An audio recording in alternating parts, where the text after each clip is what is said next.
Hello, everybody. So, in our previous presentations, we have already discussed about Companies Act 2013. We have also covered characteristics of companies. So, today we'll be doing another important topic, that is lifting or piercing the corporate veil. So, at times it may happen that the corporate personality of the company is used to commit frauds and improper or kind of illegal acts. Now we all know that a company is artificial person and it is not capable of doing anything illegal or fraudulent. So the facet of corporate personality might have to be removed to identify the persons who are really guilty. Okay, so removing this removement actually is known as lifting of corporate veil.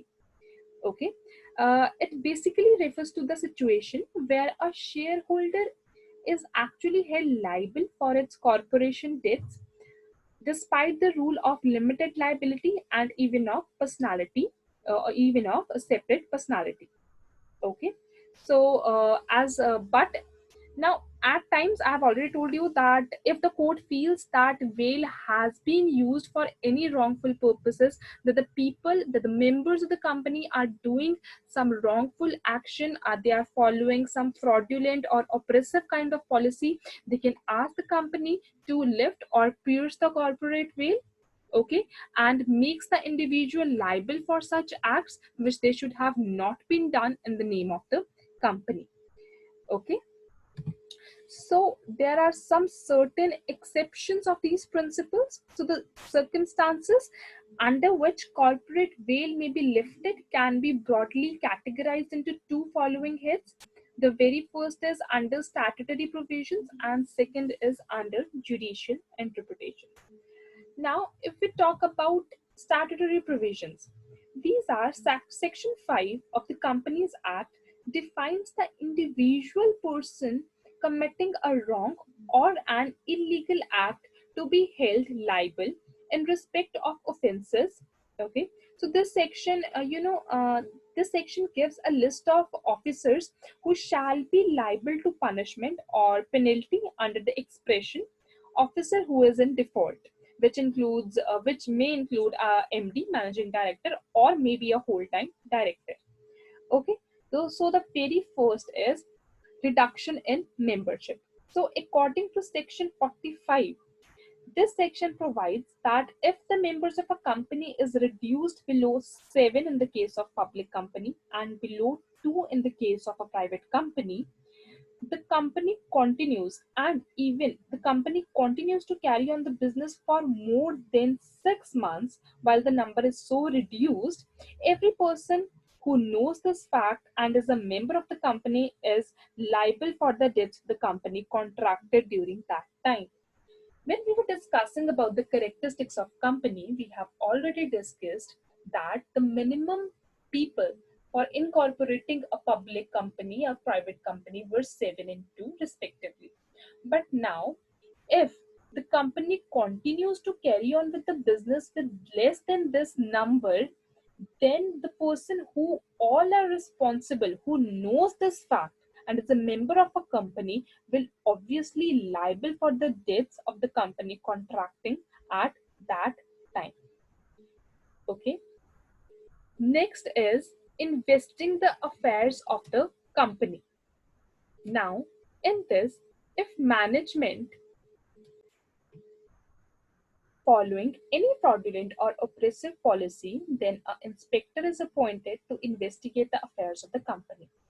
Now, power of inspector to investigate affairs of another company in same group or management. It provides that if it is necessary for the satisfactory completion of the task of an inspector appointed to investigate the affairs of the company for the alleged mismanagement or oppressive policy towards its members, he may investigate into the affairs of another related company in the same management or group.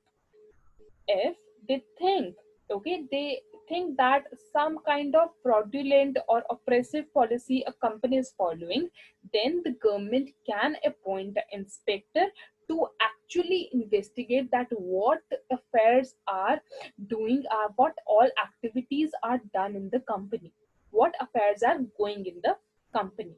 Next is non-disclosure or misdescription of company's name.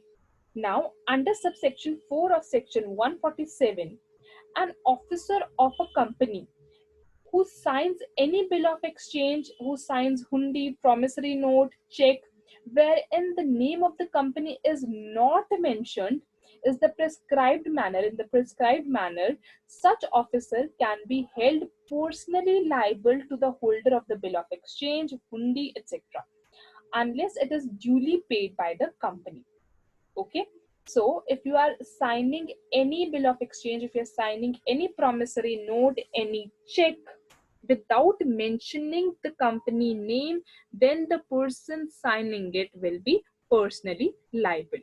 Okay, and again in this case also, the court can ask the company to lift or pierce its corporate veil. Next is under judicial interpretations. Now, by contrast with the limited and careful statutory directions to lift the veil, now judicial they inroads into principle of separate personality are more numerous. Besides statutory provisions for lifting the corporate veil, court also do lift the corporate veil to see the real state of affairs. Okay, so here are some points. First is protection of revenue. Now, in this point, protection of revenue, we will see that here we can see that whenever a company uses its name for the purpose of tax evasion, be it income tax, GST, etc., then also we can ask the company to lift or pierce its corporate veil.